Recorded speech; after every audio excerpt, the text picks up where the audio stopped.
اب ہم بڑے ادب و احترام کے ساتھ گزارش کروں گا خطیب اہل بیت عالی جان مولانا کرار حسین صاحب سے کہ رونا کے پر ممبر ہوں بر محمد و آل محمد صلی اللہ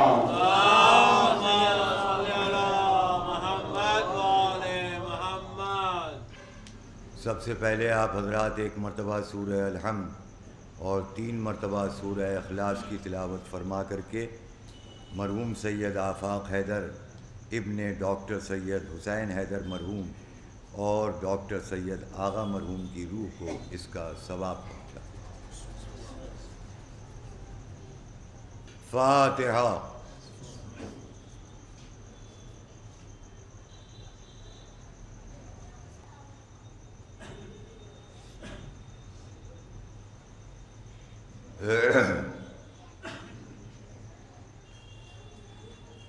الحمدللہ رب العالمین اللہم ایاک نعبد و ایاک نستعین رب اشرح لی صدری ویسر لی امری واحلل عقدۃ من لسانی یفقہوا قولی واجعل لی من لدنک سلطانا نصیرا۔ صلوات۔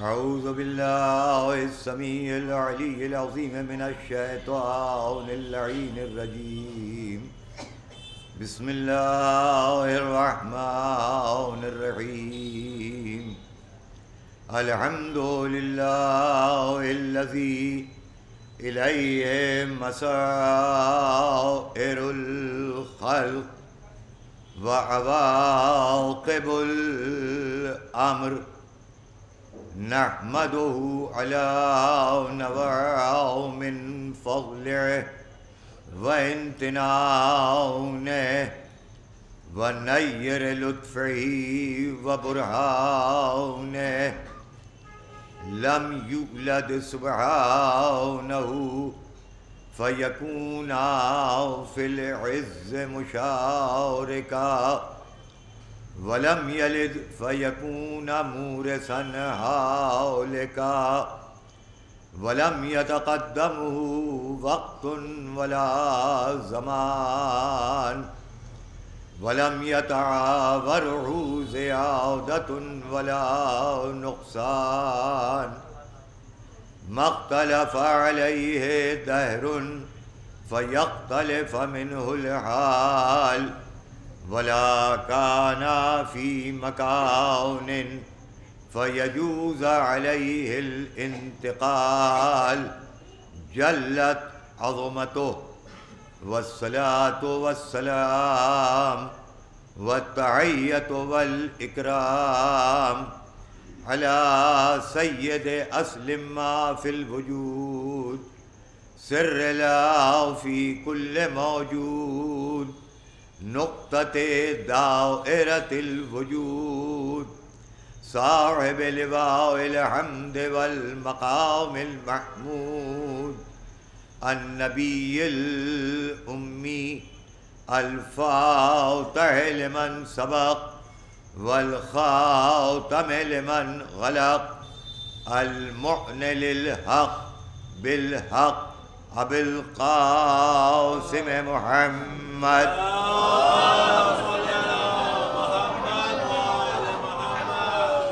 وعلى أهل بيته الطيبين الطاهرين المعصومين المظلومين المقتولين المنتجبين الغر الميامين الذين أذهب الله عنهم الرجس وطهرهم تطهيرا۔